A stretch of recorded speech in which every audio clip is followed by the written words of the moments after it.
Comentamos también que el 19 de septiembre del 85, el Infiernillo soportó un temblor de un, un sismo de 8.1 grados Richter con 0.15 de aceleración de la gravedad en la base a 60 kilómetros de distancia. Se presentaron algunas grietas longitudinales, pero la estructura soportó, aguantó. Ahorita el huracán que está entrando, el famoso Rick, entró hoy a las 5 de la mañana en la punta de Zihuatanejo.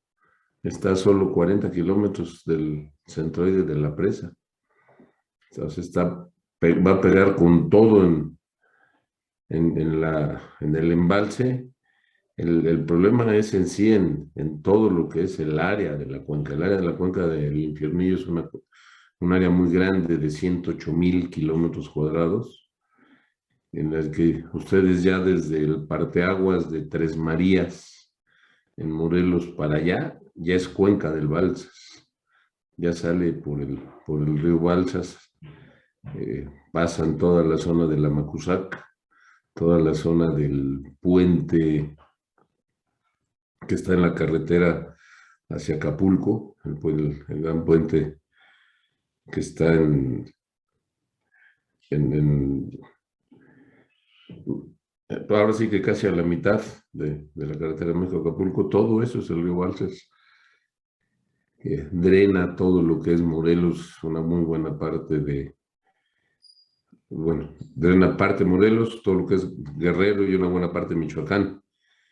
Y ahí está pegando ahorita el huracán. Ahí es donde se van a sentir los efectos y no hay que olvidar que las descargas de los vertedores de Infiernillo impactan directamente a lo que son los vertedores de la Villita.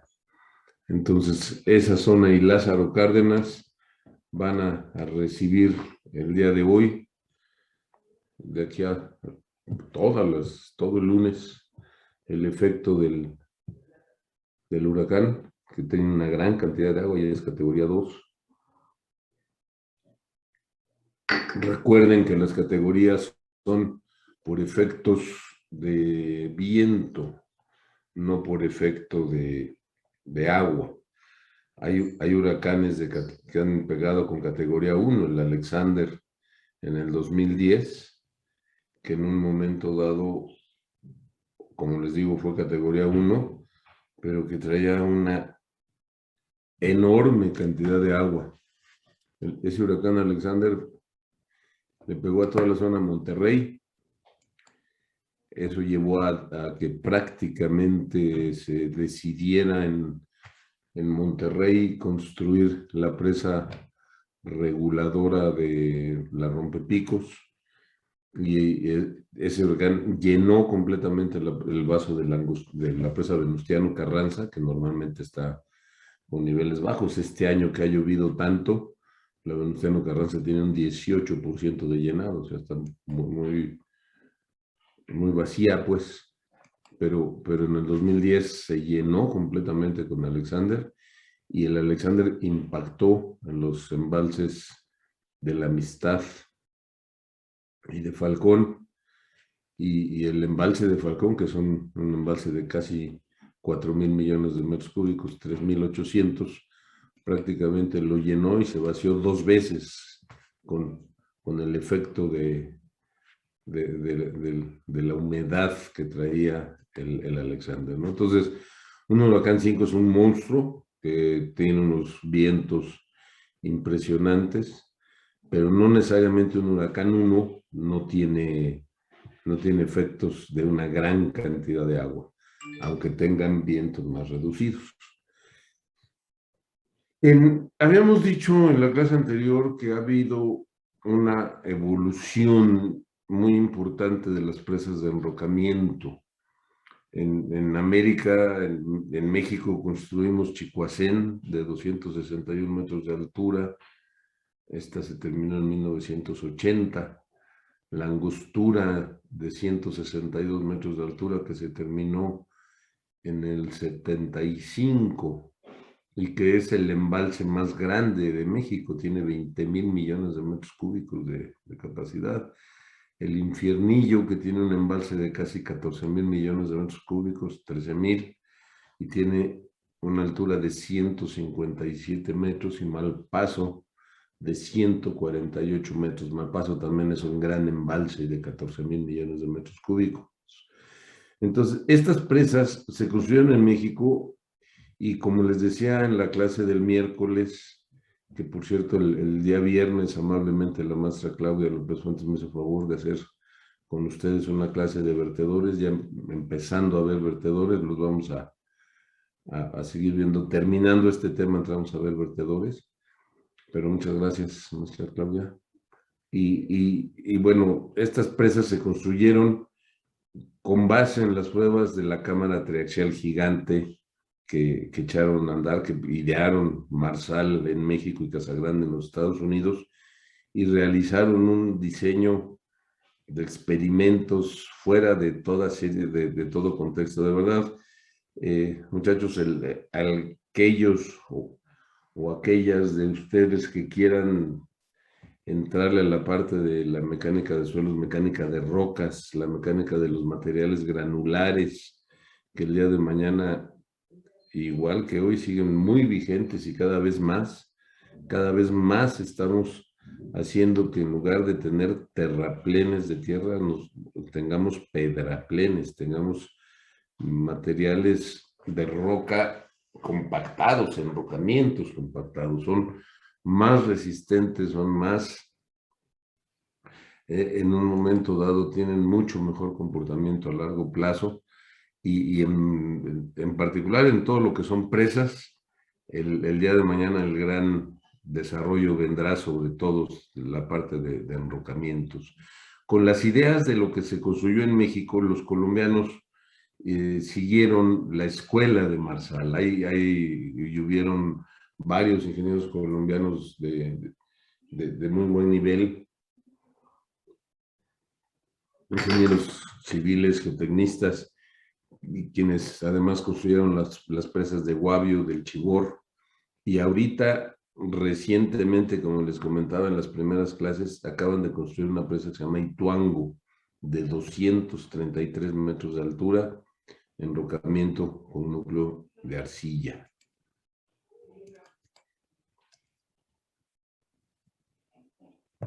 Estos postulados de Marsal, en un momento dado, permitieron concluir que los materiales con los que se construían los enrocamientos, verdaderamente, si tienen la resistencia adecuada, el coeficiente de uniformidad adecuado, en un momento dado son verdaderamente exitosos para los enrocamientos, para la construcción de los pedraplenes.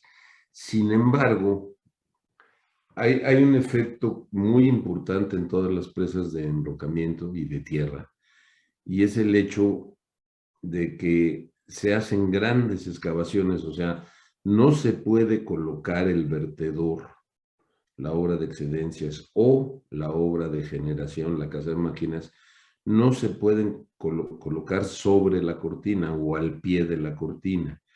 Es prácticamente inaceptable que ello suceda, porque a fin de cuentas los materiales sueltos, los materiales granulares, con el tiempo sufren asentamientos, y a fin de cuentas también son la principal causa de falla en este tipo de presas.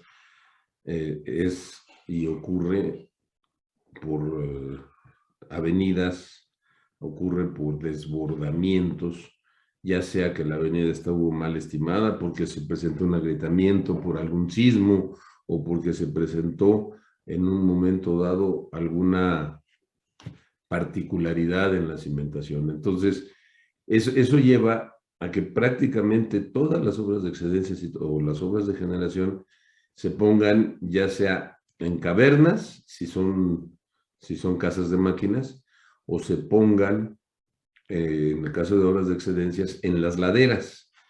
Y eso significa hacer grandes excavaciones. Eso significa tener que meter equipos a mover millones de metros cúbicos de tierra y roca, y además luego hacer un proceso cuidadoso de selección del material, de tamaño con la resistencia adecuada, y colocarlo en la cortina y compactarlo adecuadamente. Entonces, ese proceso de excavar laderas forma importante para los vertedores, para las casas de máquinas en los lados, en algún puerto de la presa, nos lleva a que prácticamente esa roca se vuelve material de desperdicio en muchos de los casos.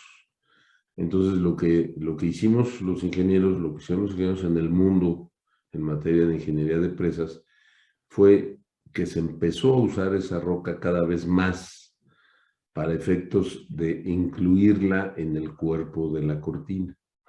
Y esa roca no siempre tiene la dureza suficiente, no siempre tiene la dureza necesaria, no siempre tiene la resistencia adecuada. Entonces, esas rocas se les denominó rocas suaves, ¿sí? Con resistencias reducidas, que pueden ser en un momento dado compresibles o que tienen menor compresibilidad, pero lo que trataron de inducir muy fuertemente un ingeniero geotecnista brasileño, el profesor Kanji, que acaba de fallecer este año por COVID.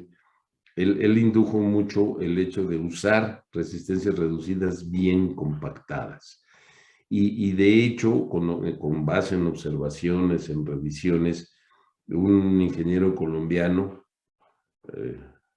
Camilo Marulanda, que son dos, padre e hijo, pero este es el joven, establece este ingeniero que con rocas duras como los basaltos columnares es muy difícil conseguir una buena graduación y una buena compactación de los materiales rocosos, de los enrocamientos. Esto, lo que les quiero decir, muchachos, es que muchas veces se va uno con la finta de que el origen de la roca es un basalto, que aparentemente es una roca con mucha dureza.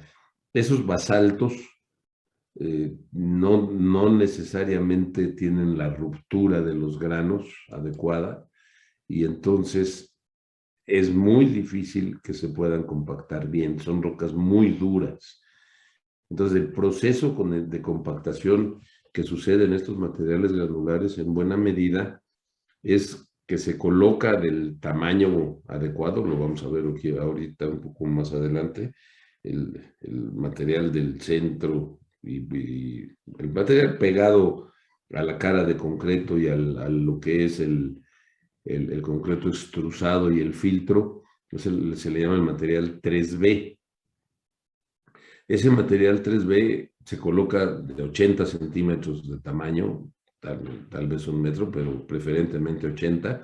A continuación se coloca un material de 1 metro de tamaño de roca máximo, y luego un material 13 de 1,20 m de tamaño. Evidentemente va a ser más compacto y va a tener mejor comportamiento el más pequeño, el que tiene menos tamaño.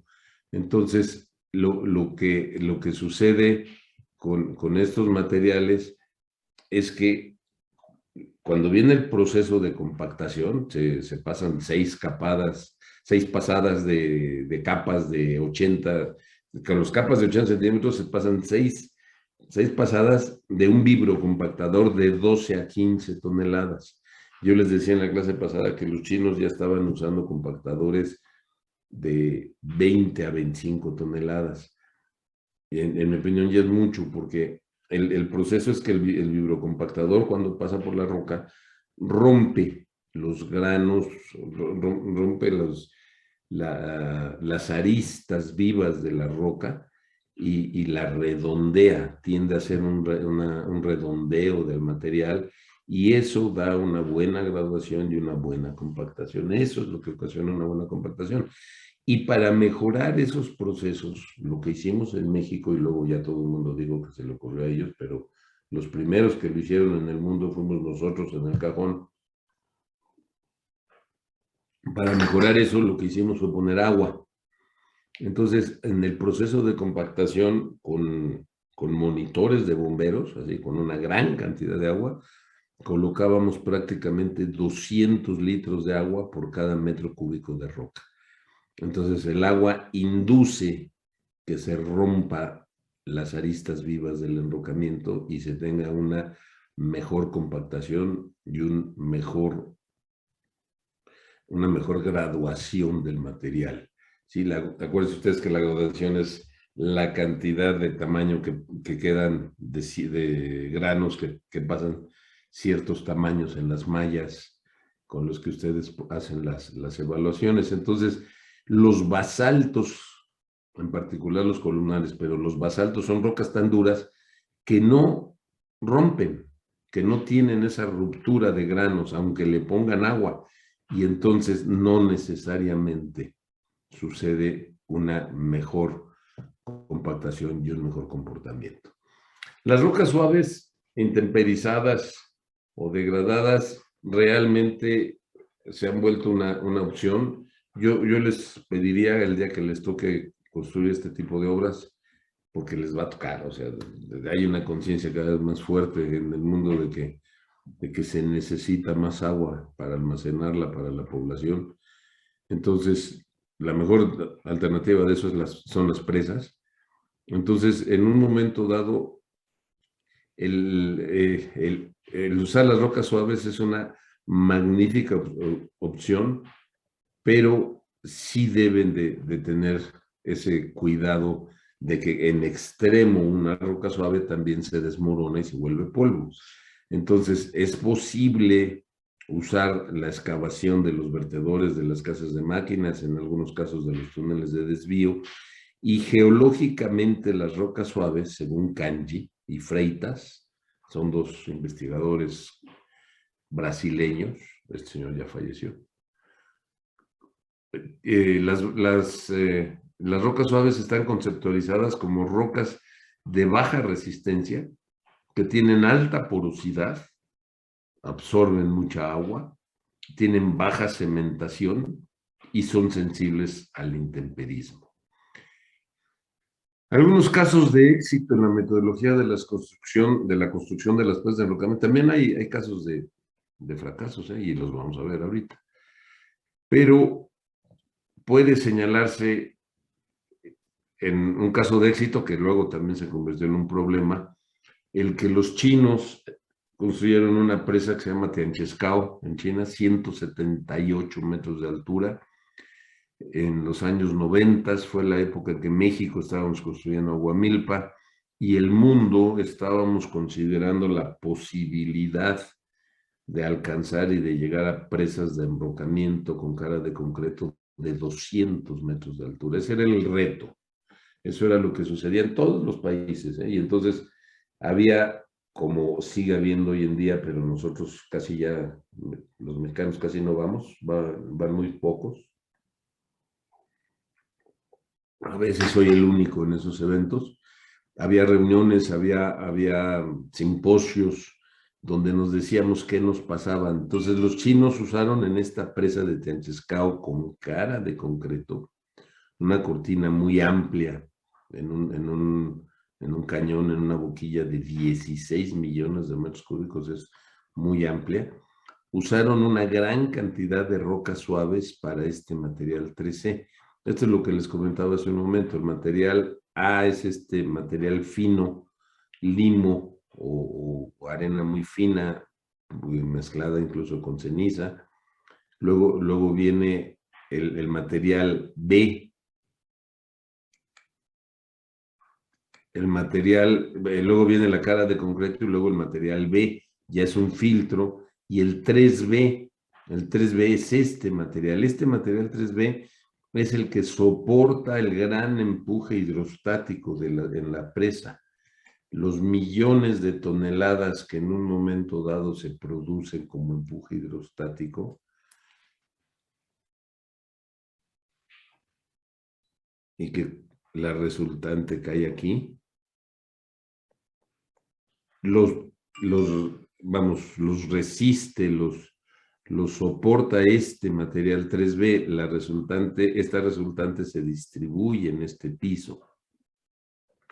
El cuerpo de la presa da respaldo, aquí se pone un material de transición y aguas abajo el material 3C.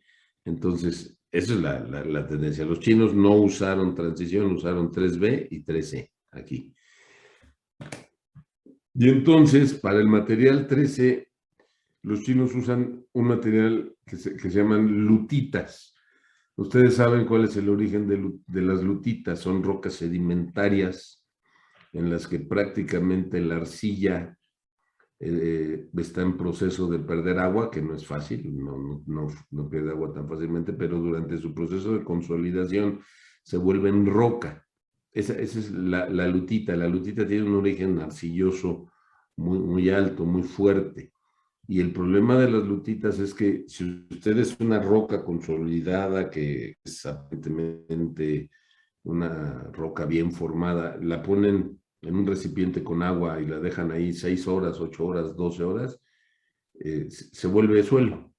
Entonces las lutitas no resisten el agua. Simple y sencillamente, con que estén en contacto con el agua en forma continua, se disuelven.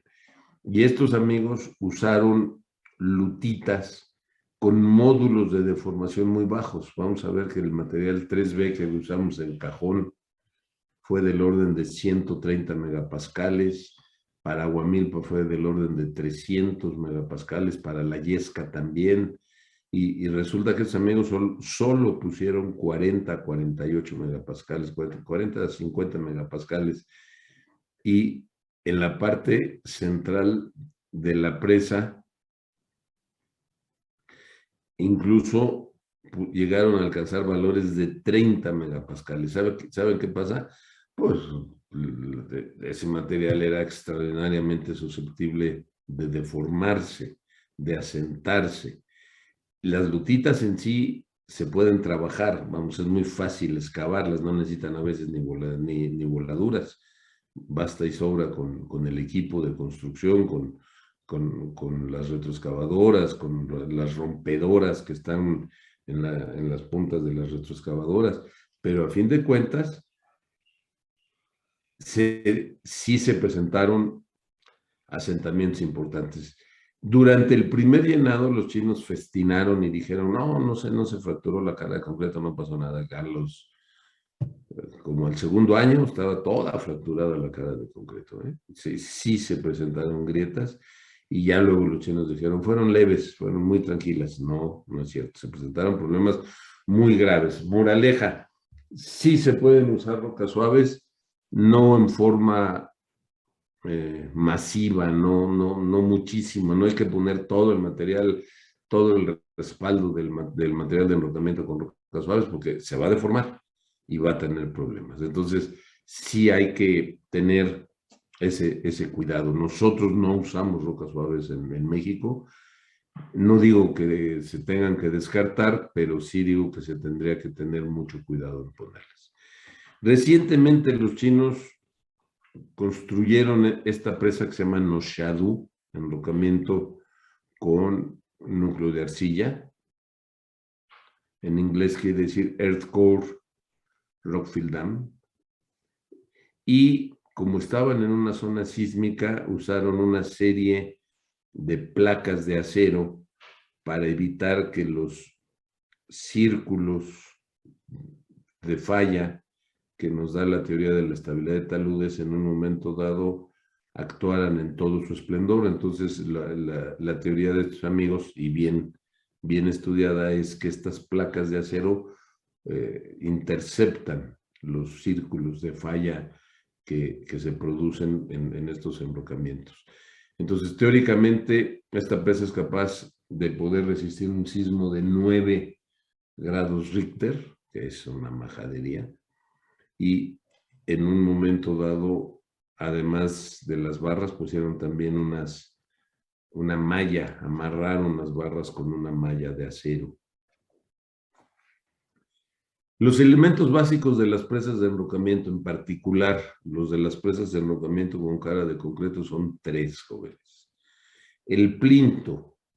El plinto es fundamental. El plinto es una zapata de cimentación, es una dala de cimentación, es una trave de cimentación. Es esta estructura que viene aquí en las laderas, que también se coloca en el cuerpo de la presa y que sube por la ladera hasta el otro extremo. Este plinto, lo usual es construir una estructura del orden de 10 metros, la zapata, y dejar, como lo vamos a ver un poquito más adelante, un tacón, una base que reciba o que tenga un sello de cobre y reciba el sello de cobre de la losa de concreto. El sello de cobre lo que nos permite garantizar es la impermeabilidad. Entonces, el plinto tiene la premisa fundamental de que se construye en roca sana.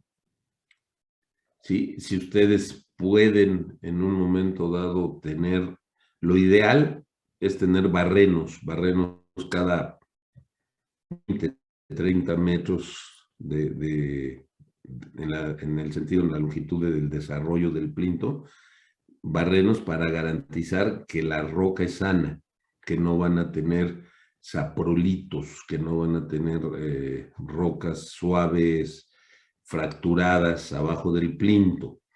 Y eso en ocasiones no tenemos la oportunidad o el dinero para hacer la investigación de toda la parte del plinto con barrenación, y entonces usamos geofísica. La geofísica del plinto es una geofísica de 2000 metros por segundo. La velocidad de la roca, si usan en un momento dado la geosísmica de referencia, geosísmica, es roca de más de 2000 metros por segundo. Si usan geoeléctrica, tiene que ser roca de más de 4000 microohms por metro. Entonces, para mí la geofísica es el indicador más fácil de conseguir, porque la geofísica, como ustedes saben, hacen pequeños barrenos cada 150 o 200 metros, hacen una detonación controlada y miden la velocidad de la propagación de la onda. Entonces, esos 2000 metros por segundo es lo que les permite garantizar que la onda tiene esa velocidad de propagación y que la roca tiene buena calidad. De hecho, acabamos de vivir ahorita está en proceso de construcción una presa en Monterrey que se llama La Libertad. Es una presa de CCR muy larga. Está interesante el proceso constructivo. Digo, no tiene mucho chiste porque la boquilla tiene kilómetro 800, o sea, es muy, muy larga. Entonces, ahí había la discusión de qué tipo de cimentación teníamos que poner y qué tanto nos teníamos que profundizar. El criterio es el mismo, ¿eh? Con roca de 2000 metros por segundo es más que suficiente para poder lograr una cimentación adecuada. El plinto, jóvenes, es la separación entre la presa, entre la estructura de enrocamiento con cara de concreto y en un momento dado las laderas, y es la frontera con el embalse. El embalse llega hasta aquí, el agua llega hasta aquí. Entonces el plinto, y en su plano vertical hacia abajo, nosotros hacemos perforaciones de inyección con valores de 0.7 de gamma H, de ese orden, puede ser un gamma H. ¿A qué me refiero el gamma H? Que, por ejemplo, el cajón tiene 189 metros de altura, pues el gamma H son 189 metros de presión que deben ustedes de colocar con inyecciones de lechada de cemento. Esa lechada de cemento tiene que tener un grano fino, un blend fino, menor a 5000 micrones, para que pueda entrar para que pueda entrar en las fisuras de la roca y pueda ocasionar que todo el plinto se vuelva impermeable. O sea, el plinto es en sí la frontera entre la ladera y la presa. La presa la vamos a construir, es externa, es exterior, la vemos la revisamos, la analizamos y es una barrera, pero debe de haber una barrera importante al interior del macizo rocoso. Eso lo da el gamache y como ustedes saben, la presión cuando en un momento dado se provoca, se induce, en este caso en macizos rocosos, la presión, el agua camina hacia las zonas de menor resistencia, hacia las zonas fracturadas. Entonces va generando un bulbo, va generando una pantalla. A esa pantalla se le llama plano de estanqueidad. El plano de estanqueidad es forzoso, es obligatorio en todas las presas. Me llama la atención que ahora en Santa María dicen que no tienen fracturamiento aquí. Yo por lo menos lo que les pedí fue dejen, por favor, bocas de galerías, porque estas presas tenemos que construir, entrando desde aguas abajo, unas galerías cada 50 metros. Puede ser, si hay mucho fracturamiento, cada 25, es decir, poner una galería aquí, otra 50 metros más arriba, otra 50 metros más arriba, y desde las galerías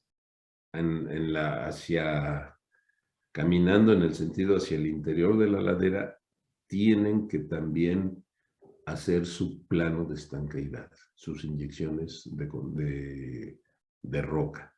Esas que mandaron en la tarea que les pedí con el método YIN, esas son las inyecciones que se hacen aquí para garantizar el plano de estanqueidad de toda la presa.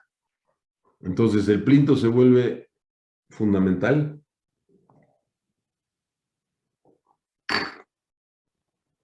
Vamos a ver un método para diseño del plinto. Es un método que desarrolló el profesor Bayardo Materón de Colombia, de la Universidad brasileño, y que con base en la clasificación de roca de Beniavsky permite dimensionar el plinto adecuadamente.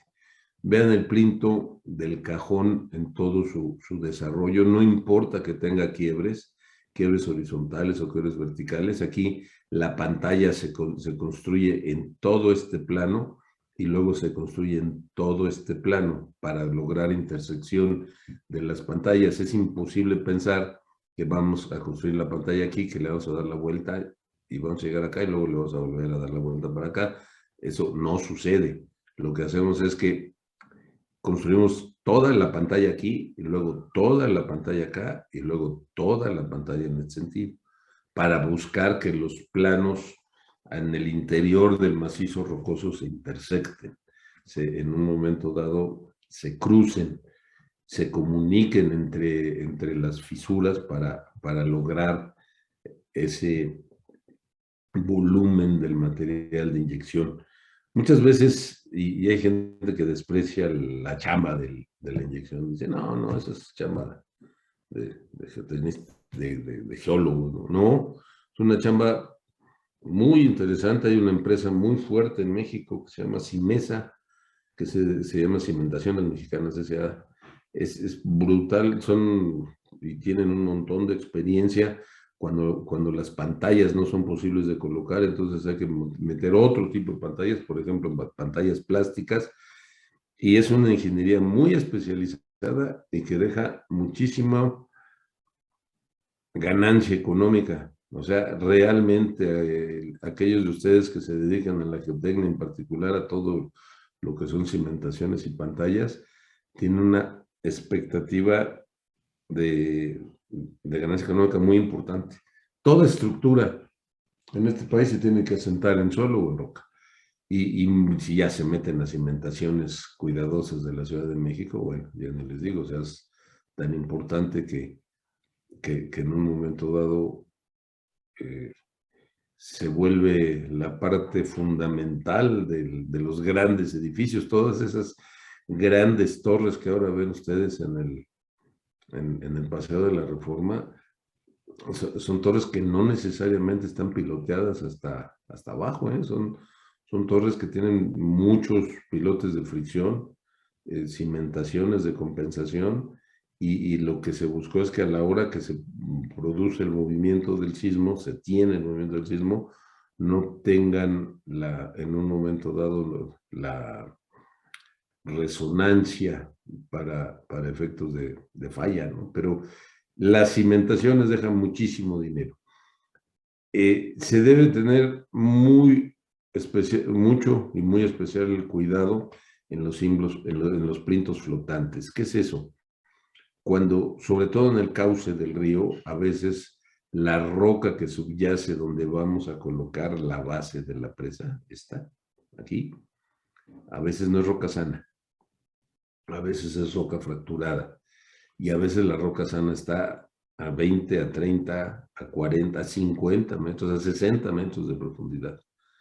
Y entonces lo que se ha optado por hacer en la práctica profesional de este tipo de presas es poner aquí un plinto flotante y cuidar que desde el plinto flotante hagan la pantalla de inyecciones.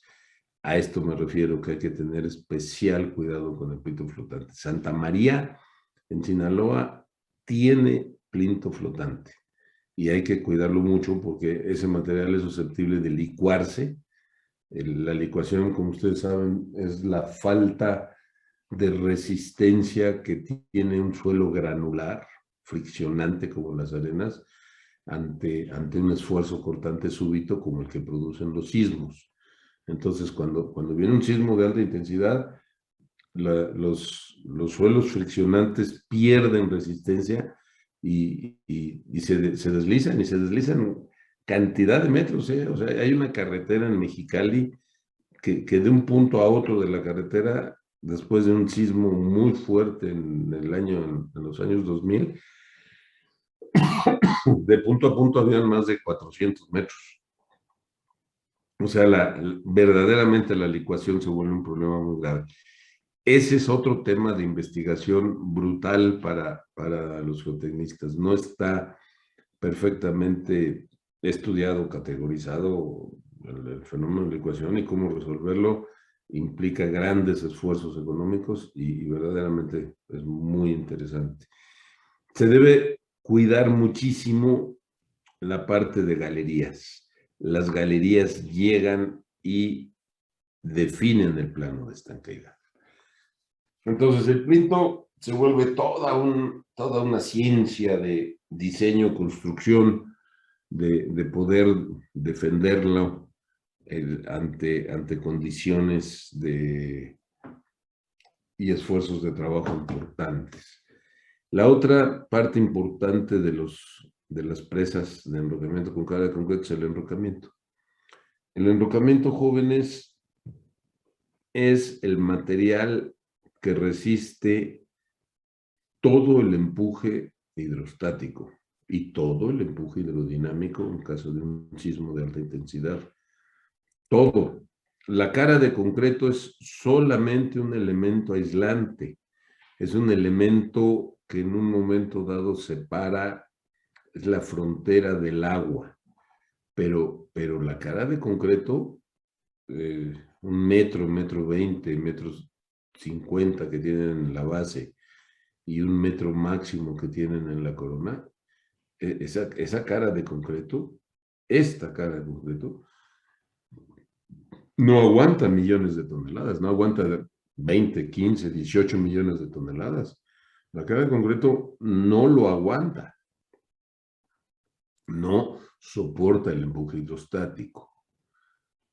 El elemento que soporta el empuje es el enrocamiento. Y entonces lo que tenemos que tener en mente en todo momento es de qué manera colocamos un enrocamiento bien compactado. Esto es lo que yo les decía hace un momentito. Cada capa de enrocamiento de 80 centímetros con 6 pasadas de los rodillos de 12 a 18, 20 toneladas, que además les pongan agua y que estén colocando toda la capa de enrocamiento de manera uniforme, incluso pegado a las laderas. Hoy en día, este concepto de sección prioritaria que se utilizó en diversas presas del mundo hasta los años 90 cambió para usarse este concepto con el material de transición. Otra vez, a nosotros en México, con el proyecto El Cajón, que empezó su construcción en el 2003, pero estaba en diseño en el 2000, hicimos con el doctor Miguel Romo, organista, una serie de análisis con elemento finito y determinamos el estado de esfuerzos del enrocamiento. Y nos dimos cuenta que no había una gran diferencia del esfuerzo en el material de transición que el esfuerzo en el 3B.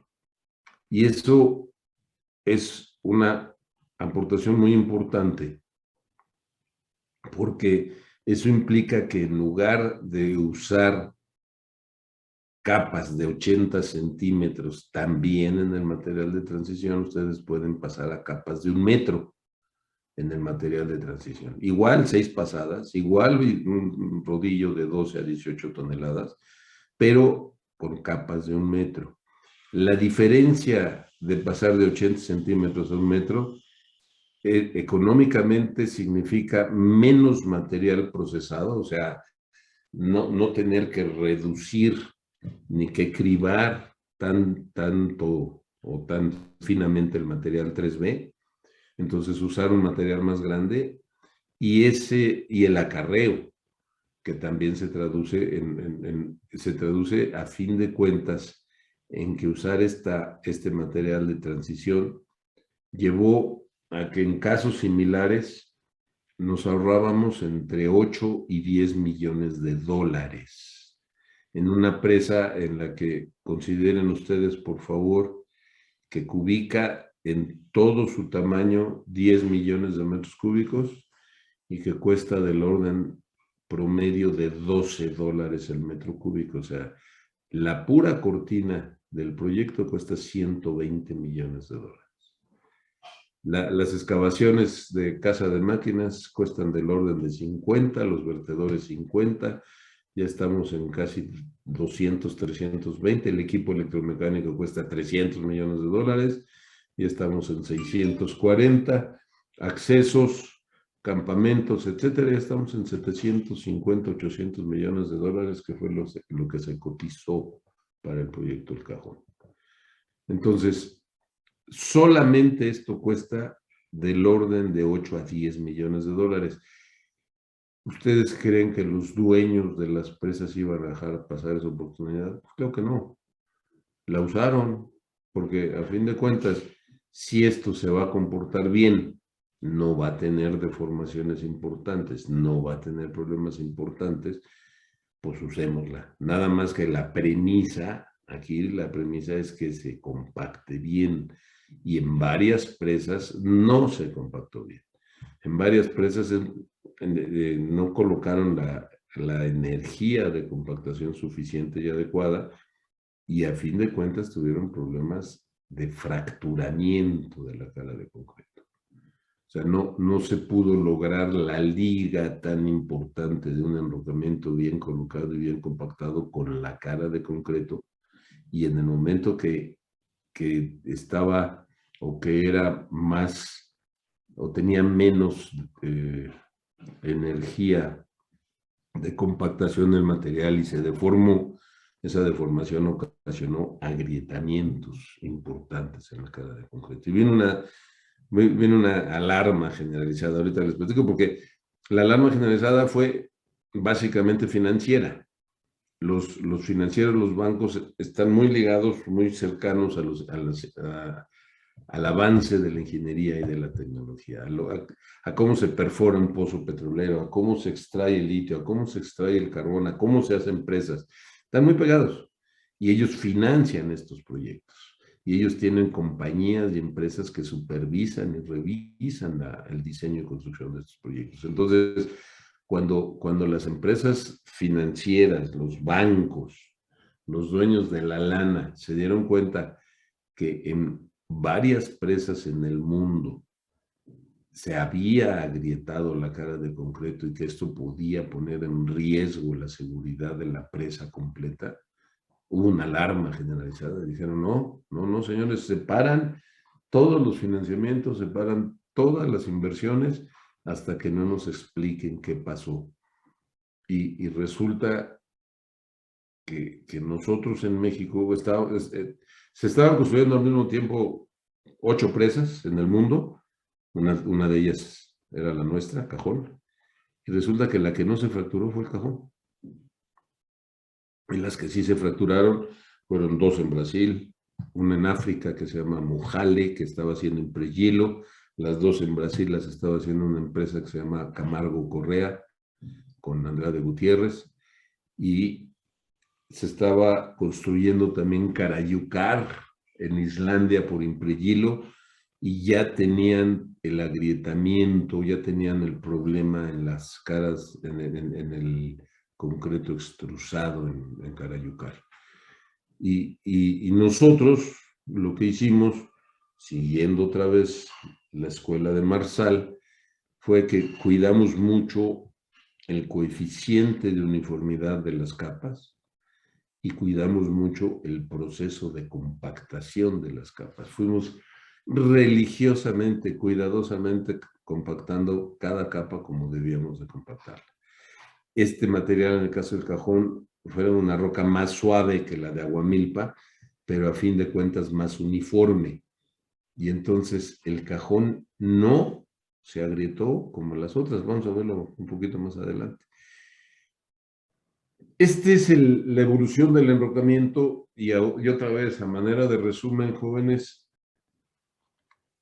el enrocamiento en todo su conjunto, en particular el 3B, es el que soporta el gran empuje hidrostático de este tipo de presas. La cara de concreto solamente es un elemento aislante. El espesor de la cara de concreto se determina con esta ecuación. Échenle ustedes una presa de 200 metros por .202, son .40 más .30. Es necesario un espesor de 70 centímetros en una presa de 200 metros. Ponemos un metro 20, pero a fin de cuentas no se necesita más como tal. O sea, como elemento aislante no se necesita más que esto. Se seguirá usando como referencia. Lo que sí es importante, jóvenes, es que a la hora que viene el gran empuje hidrostático en el centroide, se localiza en el centroide, pero a fin de cuentas el empuje hidrostático sucede de manera uniforme en toda la presa. Y la presa, la cortina, se va a apoyar de manera diferente en las laderas. Esta ladera que ustedes ven aquí, la margen derecha del cajón de la cortina, tenía un elemento vertical muy importante, pero la ladera izquierda no. La ladera izquierda era mucho más tendida. Entonces, la distribución de esfuerzos en la cortina sí es diferente. ¿Sí? El empuje, el gamma h cuadrado entre 2 por todo el ancho, que sucede como empuje hidrostático y que se distribuye en toda la presa, tiene una distribución diferente en las laderas, porque además es muy distinto la rigidez que da el macizo rocoso si la ladera es vertical o práctica, no vertical, pero sí en un momento dado continuo desde el punto de vista longitudinal, a que si tienen ustedes una ladera inclinada en la que el enrocamiento va variando, se va abriendo para ir ocupando el lugar, el lugar que deja para llenar hasta el plinto. Entonces, este respaldo de las rocas es diferente. Eso solo se puede revisar cuidadosamente con análisis, con retroanálisis, medir, llenar las presas de instrumentación, de inclinómetros, llenar las presas en un momento dado de deformómetros, y entonces aplicar nuestra ecuación de Hooke. Insisto, el esfuerzo en la ecuación de Hooke de manera simplificada está dada por la deformación unitaria por el módulo de deformación. Esos 50 megapascales o esos 300 megapascales que les hablo, que ustedes han de decir, ¿y este cuate de qué está hablando? Es este módulo de deformación, el que se produce en todo el macizo rocoso en conjunto. Esta es la deformación unitaria, ya sea del enrocamiento o ya sea de la roca sana in situ, y este es el esfuerzo al que está sometido. Entonces, nosotros en una estructura compleja, porque además este estado de esfuerzos, si ustedes le ponen aquí XY, y puede ser Z, pero si le ponen XY, habría que sumarle el módulo de deformación, la deformación unitaria por cortante y el módulo de deformación por cortante. Y todavía habría que sumarle el módulo o la deformación por torsión y el módulo de deformación por torsión. Entonces ya vamos a tener un estado de esfuerzos completo y total de toda la estructura. ¿Qué hacemos, jóvenes, para poder medir estos esfuerzos y estos comportamientos? Si prevalece la carga cortante, pues nos enfocamos a la carga cortante, pero lo que hacemos es que medimos las deformaciones unitarias, medimos con los deformómetros qué tanto se asienta para definir este valor de epsilon o qué tanto se desplaza para definir esta gama, y podemos en un momento dado inducir o suponer el estado de esfuerzos, o sea, ya medimos las deformaciones, entonces con base en el modelo de elemento finito, ustedes van suponiendo diferentes condiciones de carga, esas combinaciones de carga que vimos para las presas de gravedad, que si la presa está llena, que si tiene sismo, que si tiene drenes, etcétera, etcétera. Ustedes pueden definir este estado de esfuerzos y entonces deducen los módulos de deformación. El enrocamiento es fundamental, pero esa forma, cómo se va a deformar la presa ante el estado de esfuerzos, cuando venga la carga completa del agua, más el sismo máximo creíble o el sismo máximo probable, que es el que puede presentarse, ¿cuál es el estado de esfuerzos? Hay que encontrarlo para que en un momento dado nosotros podamos hacer que el refuerzo de la cara de concreto responda a esas zonas. O sea, vamos a encontrar zonas de mayor compresión o tensión, y entonces el esfuerzo en la cara de concreto, aunque sea 1,20 m, aunque sea 1 m o 1,20 m, hay que poner acero de refuerzo horizontal y vertical, y hay que poner en un momento dado una cierta cantidad de acero para soportar esos esfuerzos, sobre todo los de tensión. El concreto, como ustedes saben, va a aguantar más fácilmente el cortante, aunque en sí el esfuerzo de flexión puede venir por deformaciones. Entonces, también la cara de concreto se diseña. No es el elemento principal para soportar los 20 millones de toneladas, como les digo. Eso es el enrocamiento, pero tiene que estar bien diseñado y bien construido para que en un momento dado no tengamos el problema de agrietamientos importantes, de fugas de agua que nos lleven a agrietamientos importantes.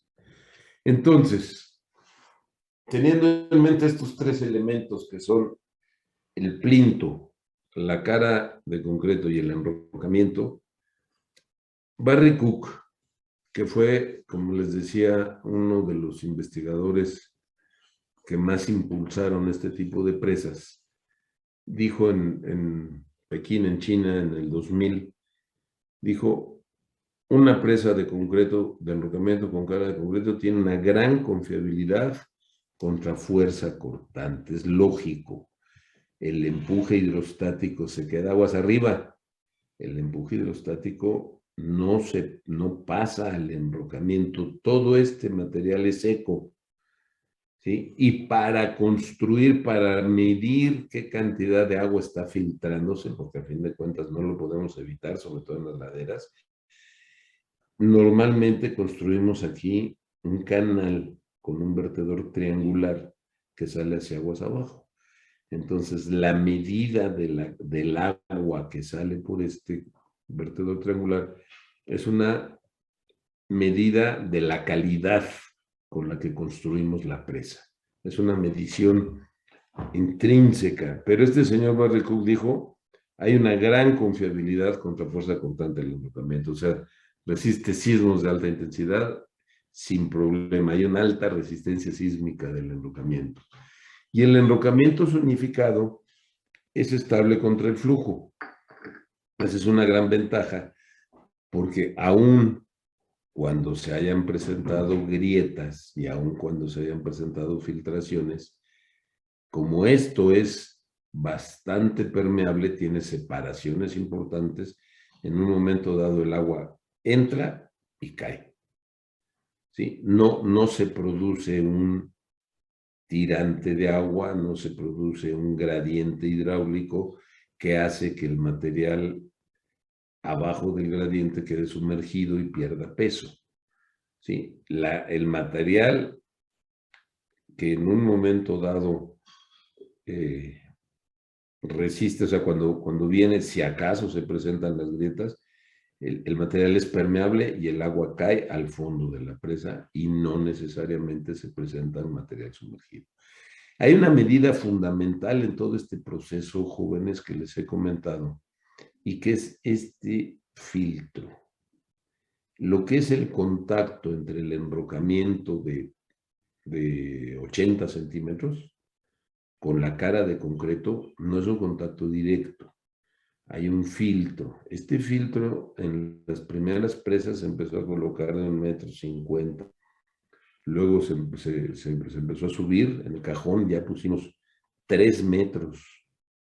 Es un filtro de arena, bien graduado, bien que pasa el material Maya 200, tamaños máximos de 4 milímetros. O sea, verdaderamente es un filtro bien graduado que permite tener el hecho de que cuando viene el gran empuje hidrostático, la losa, la cara de concreto queda apoyada en un medio uniforme. Y ese medio uniforme, que es la cama de arena, es el que transmite el gran empuje hidrostático hacia el enrocamiento. Entonces, este material de arena se vuelve importantísimo. Fue tan importante, como les digo, que en el cajón llegamos a poner un filtro de 3 metros de espesor y en la yesca lo pusimos de 6 metros. Ya usamos una esparcidora de caminos, la que usan ustedes para los caminos. Ahí mezclábamos el material, fundamentalmente arena, y eso es lo que colocamos como soporte de la cara de concreto. Fue una aportación muy importante que hizo que con todas estas presas, bueno, con Aguamilpa, Cajón y Yesca, México ganara un premio que ofrece el ICOL, el Comité Internacional de Grandes Presas. Es un premio que se llama el Milestone Award Project. Los premios a proyectos que son, los Milestone Projects son los proyectos que dejan huella, los que aportan algo nuevo al conocimiento en cuanto a su diseño, su construcción y su operación, los que dan avance en el conocimiento mundial. Ese premio lo ganamos con las 3 presas y también otras presas en el mundo, ¿no? Pero a fin de cuentas lo ganamos con nuestras presas. Y este señor, Barry Cook, dijo también, o predijo también, que con presas de más de 200 metros de altura, no hay duda que la seguridad de la presa está garantizada. Esto es ante sismos, y ya sucedió un sismo de 8.1 grados Richter a cerca de 120 kilómetros en Sichuan, China. Que puede haber algunas fracturas en la cara de concreto y filtraciones, no de cuidado, y que el enrocamiento semipermeable en la cara, aguas abajo, lo que yo les comentaba en esta cama de arena, en un momento dado limitará la filtración. Algunos proyectos que se construyeron exitosamente y le permitieron a la ingeniería mundial avanzar de manera importante fueron entre los años 70 y yo diría que hasta el 2010, pero al principio en los años 70 fue el Alto Chincayá en Colombia, luego vino Foz do Areia en Brasil, luego vino Aguamilpa. Aguamilpa a nivel mundial fue de lo más importante porque demostró plenamente que con detalles bien cuidados se podía construir una presa de enrocamiento con cara de concreto confiable de 200 metros de altura. Luego construimos el Cajón, en el 2000, se terminó en el 2006, la Yesca de 210 metros en el 2012, y luego los chinos construyeron Shibuya, que es la más alta del mundo, de 233 metros de altura. Ahorita ya están en proceso de diseño otras, pero la Yesca en sí es la segunda presa a nivel mundial en su tipo de enrocamiento con cara de concreto. Y esta evolución se presenta desde los años 60, 70 en esta gráfica. Primero vino Setana en Australia, el Alto Chincayá, Colombia, Foz do Areia, luego Aguamilpa. Por varios años, Aguamilpa fue de las más altas del mundo, luego vino Barra Grande, el Cajón. El Cajón durante 6 meses fue la más alta del mundo, luego vinieron los brasileños con Campos Novos, tuvieron un accidente de filtraciones importante, Campos Novos y Barra Grande, nosotros no. Esto es lo que les comentaba del problema financiero a nivel mundial. Luego vino en Tailandia Bakun, Chagla en Perú, La Yesca, México y Shibuya en China. Algunos conceptos que en un momento dado nos han permitido ir evolucionando en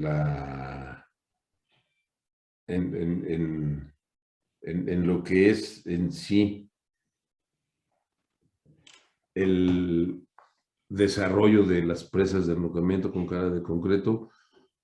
Los australianos hacen Setana de 110 metros de altura, fue la presa más alta del mundo del 74. Algo muy interesante es que ellos primero construyeron todo el enrocamiento y luego pusieron la cara de concreto.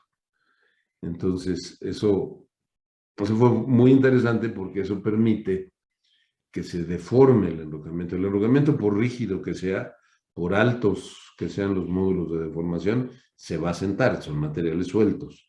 Entonces, una vez asentada, pusieron la cara de concreto, pusieron mucha instrumentación. Luego los colombianos hacen del Achincayá, la más alta del mundo del 74 al 80, usan losa en 4 etapas, o sea, aquí sí venía ya el enrocamiento construido hasta una cierta altura y ya se empezó a hacer el colado. ¿Sí? Entonces, esta es se usó capas menores de 60 centímetros y en un momento dado Achincayá tuvo un problema muy serio en las filtraciones, en los sellos de hule de cloruro de polivinilo en las laderas. Le batallaron muchísimo para poder sellar esas filtraciones y dejó escuela. No hay que usar cloruro de polivinilo, hay que usar sellos de cobre. Luego los brasileños hacen Foz do Areia, la más alta del mundo del 80 al 93, 13 años. Losa construida de 2 etapas, una boquilla muy amplia, vean ustedes, en un momento dado ya usaron producciones de 500,000 metros cúbicos por mes. ¿Eso qué significa, jóvenes? Que si tienen ustedes 25 días laborables, tienen que producir por lo menos 20,000 metros cúbicos promedio al día. 20,000 metros cúbicos es un mundo de material, el que se tiene que colocar, y porque además no es pico, la colocación es promedio. Eso quiere decir que tienen picos de 30, 35,000 metros cúbicos, aunque tengan días de 15, 12,000 metros cúbicos. Pero lo usaron, lo colocaron los brasileños, ya usaron sección prioritaria, usan en un momento dado varias defensas de la capa perimetral. Esto es Foz do Areia en Brasil. Los colombianos hacen la presa Salvajina de 148 metros, solo usan gravas, es una de las presas más altas construidas, solo de gravas, un plinto diseñado con gradientes hidráulicos, con saprolitos, o sea, con roca de mala calidad en su cimentación. Ya usaron parapetos dobles. Los chinos, hasta el año 2000, entre el 95 y el 2000, más o menos contemporánea con Aguamilpa, construyen Tianchescao, una cortina muy amplia de casi 18 millones de metros cúbicos de volumen de cortina, pero tienen la problemática de su comportamiento, en las que a fin de cuentas el uso de esas rocas suaves sí los llevó a tener filtraciones importantes. Nosotros en México construimos Aguamilpa. Del 94 al 2006 es la presa más alta del mundo. La losa la construimos en 3 etapas. Usamos un dique fusible, el que les platiqué de la obra de desvío para la presa. Se usaron gravas, básicamente aguas arriba y enrocamiento aguas abajo.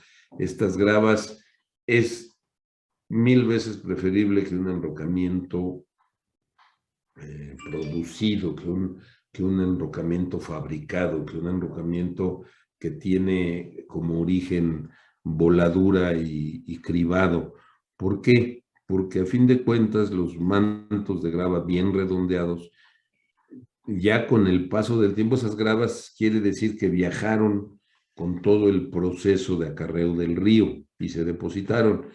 Y entonces las gravas en general son materiales redondeados muy duros, porque las aristas, esas aristas que queremos romper cuando usamos agua y compactación, esas aristas en un momento dado, en el proceso del transporte propio de los materiales, se van desgastando, se van rompiendo, y entonces el material de la grava queda como un material muy, muy duro. No necesariamente se requiere, si ustedes tienen gravarenas, no se requiere colocar agua. Hay que colocar un poco, pero no se requieren 200 litros por metro cúbico de ninguna manera. Se usa un muro parapeto en cajón doble y se gana mucho en la altura de la presa. Es decir, en lugar de tener una presa que tenía una altura hasta acá, lo que hicimos fue poner aquí un parapeto y bajamos el volumen de la presa hasta aquí. Pero no quiere decir que la presa no alcanzará la altura de 187 metros. Ese parapeto se usó ya después para muchas presas. De hecho ya se venía usando en algunas. Los brasileños usan Itá, construyen Itá, y es la primera vez que usan esta bordilladora. Esta es una máquina para hacer banquetas. Esto es una banqueta. Y se coloca una banqueta de concreto plástico. En un momento dado es un F' bajo, se puede agrietar, pero esta banqueta de concreto plástico es la que sirve de soporte de la losa de concreto. Y aguas abajo de la banqueta de concreto plástico está el gran filtro ese de 3 o de 6 metros que les comenté, de gravarena de buena calidad, es el que se coloca aquí. Y después del filtro ya viene el material 3B. Esto es material 3B, esto es filtro. ¿Sí? Entonces los brasileños lo usan por primera vez en Itá, el bordillo extruido, muy, muy bien, una muy buena idea, porque hasta antes de colocar la cara de concreto sobre este bordillo extruido, Si ustedes recuerdan cuando les platiqué el suceso de Aguamilpa, les decía que teníamos una cama de asfalto en espera de recibir el concreto.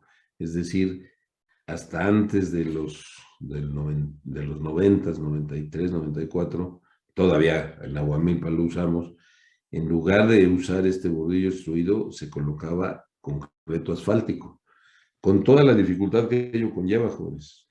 Temperaturas altas, mezclas sucias, pegajosas, o sea, realmente bastante latoso era el asfalto y se limpió mucho la construcción con el bordillo extrusado o extruido. En un momento dado, los brasileños luego construyen Itapebí y es la primer presa que van colocando la cara de concreto con el enrocamiento. Fueron muy osados los brasileños, pero lo pudieron hacer. Brasil no tiene temblores y no tiene huracanes. Entonces, en Brasil ustedes van a encontrar lluvias convectivas muy altas. Bueno, el Amazonas recibe una cantidad de lluvia brutal, el Paraná ni se diga, pero por ejemplo, en ríos similares, el gasto de diseño de Foz do Areia, que es el río Pelotas en Brasil, tiene un gasto de diseño de 16,000 metros cúbicos por segundo, igual que Aguamilpa, pero porque nosotros sí recibimos huracanes, nosotros recibimos unos diablazos brutales de avenidas por los huracanes y además recibimos sismos de alta intensidad, Brasil no. Entonces, en Brasil usan en los taludes aguas arriba y aguas abajo valores reducidos, 1,25 horizontal a 1 vertical. Nosotros usamos por lo menos 1,4 horizontal a 1 vertical, si no es que más. Los europeos hacen Carayucar, 196 metros, una de las presas más altas de Europa. Usan ya concreto con rodillo extrusado o extruido y usan un concepto muy interesante. Ellos habían encontrado que aquí en el desplante tenían un problema de roca de mala calidad. Entonces, aguas abajo de la presa, de la taguía de aguas arriba, construyeron una presa de concreto compactado con rodillos. Y sobre esta presa de concreto compactado con rodillos apoyaron la cara de concreto. Entonces, realmente fue una solución, en mi opinión, muy ingeniosa. No quisieron llevar la cara de concreto hasta acá abajo, porque el material aquí era de mala o de no tan buena calidad. Y entonces prefirieron hacer una pantalla profunda de inyecciones importante. Aquí la presa de concreto y llevar la cara de concreto hasta aquí. El plinto fue el que lo subieron hasta este punto.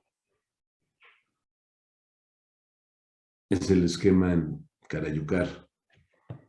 Los brasileños construyen Barra Grande, esto es enteramente similar en la época que nosotros construíamos el Cajón, ellos construían Barra Grande, usan capas en el bordillo extrusado de 50 centímetros, losas en 2 construcciones, esta es la que les digo que construyó Camargo Correa, deciden incrementar sensiblemente la producción del enrocamiento, se van a 1,000,000 de metros cúbicos por mes, utilizan parapetos dobles como nosotros, y vean las excavaciones a cielo abierto, esta roca fue la que vinieron a colocar a la cortina.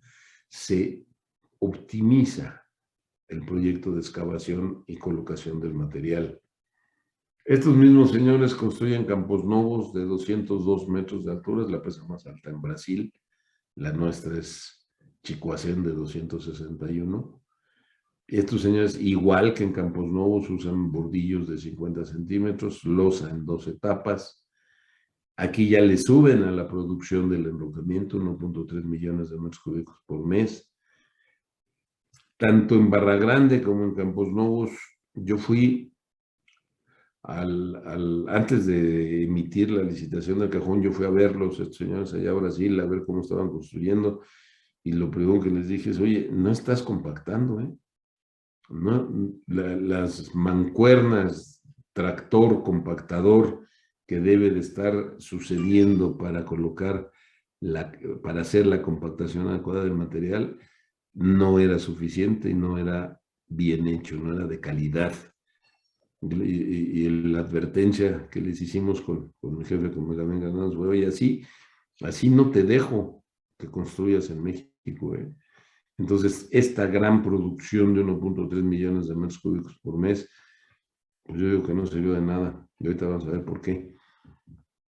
Nosotros construimos del 2003 al 2007 el cajón, losa en 3 etapas.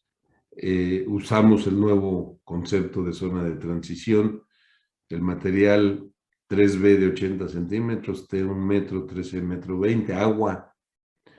Tuvimos producciones de 500,000 metros cúbicos por mes, no sostenidos, no toda la obra, pero varios meses sí. Utilizamos el material de arena muy importante de 3 metros de espesor. Tuvimos filtraciones muy bajas en ese vertedor triangular, tuvimos filtraciones de 147 litros por segundo al inicio, hoy de casi 50 litros por segundo. La Yesca la construimos del 2007 al 2012, fue la segunda más alta del mundo. 8 años después vinieron los brasileños en Perú a construir Chagla, que es de la misma altura, de 210. Luego construyen los chinos Shibuya. Shibuya es una presa preciosa, vean, este es el enrocamiento, el canal de llamada del vertedor, la descarga del vertedor y la casa de máquinas de subterránea. Los costarricenses hacen por administración directa una presa que se llama el Reventazón, 130 metros de altura, enrocamiento cara de concreto. Nos piden a nosotros asesorías, se las damos. Estábamos en proceso de terminación de la Yesca, no fue una asesoría tan directa, pero aquí hubo una aportación muy importante. Si acaso se llega a presentar rupturas o filtraciones importantes en la cara de concreto,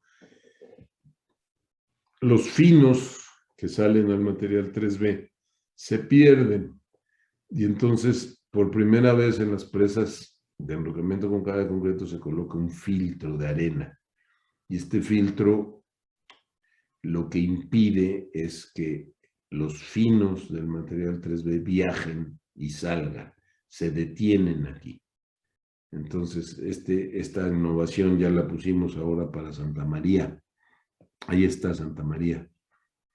Tiene 130 metros de altura también, un volumen de casi 8 millones de metros cúbicos, 7,5 millones de metros cúbicos. Esta la diseñaron los españoles, no sé por qué. Construyeron 3 túneles de desvío, no sé por qué, basta con 2. Y en un momento dado, Santa María ya se corrigió, ya nada más un túnel se va a usar para la hidroeléctrica, pero para el desvío propiamente 2, y estaba escasa la altura del vertedor, ahorita ya la corregimos. Ustedes la hicieron de tarea para las alturas adecuadas que se tenían que construir. Los peruanos están construyendo una presa que se llama Antamina para retención de jales. Ahorita todavía están a 170 metros de altura, va a llegar a 220 metros, va a ser la más alta de América, pero están construyendo esta presa de enrocamiento con cara de concreto. Vean aquí el proceso de construcción. Va a tener 25 millones de metros cúbicos totales, pero como les digo ahorita, todavía está en proceso de levantar la altura. Empezó con 130 metros de altura, ahorita viene en una segunda etapa 170, van a llegar a 220 metros de altura. Han habido muy buenos ingenieros en esta materia de la ingeniería de diseño de presas. Yo les podría decir que de los que sobreviven, varios de ellos son mis amigos, Gallardo Materón, Nelson Pinto, Manuel Sosa da Freitas, un tipo de primera, el profesor Kanji, que ya falleció, Gabriel Fernández, también de Colombia, Su Cepín de China es buenísimo, ya falleció Barry Cook, evidentemente Casagrande, Marcel y Gerard ya fallecieron, pero a fin de cuentas, estas presas de enrocamiento con cara de concreto tuvieron una evolución muy interesante. Esto que les platiqué ahorita fue 60s hacia el 2000. Antes hubieron otras presas más. Entonces, de hecho, Barry Cook dice que la edad temprana del enrocamiento ocurrió entre 1850 y 1940. Luego vino una transición de los 40 a los 70. Aquí fue cuando se colocaron enrocamientos a volteo. Infiernillo todavía es a volteo, 60, 65. ¿Sí? Y luego ya vino a partir de los años 70 la era moderna de los enrocamientos, que ya significa compactar los enrocamientos. Y aquí están ya el gran número de presas. Aquí está las presas más altas en cada una de las etapas: Morena, el Dix River en Estados Unidos, Paradela en Portugal, Foz do Areia en Brasil, Aguamilpa en México. Fueron las presas icónicas con sus alturas. Aquí está Campos Novos, Shibuya, y hoy en día ya están en diseño estas presas más.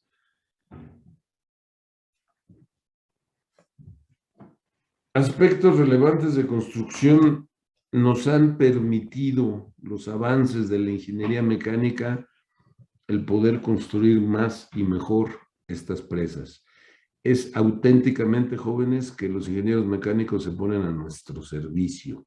Hacen máquinas más eficientes, más pesadas, nos permiten tener mejor compactación, mejor excavación, en un momento dado, mejor rendimiento en el traslado de los materiales. Entonces, realmente, vamos a arrancar la clase del miércoles con estos aspectos relevantes de construcción. ¿Algún comentario, observación, duda?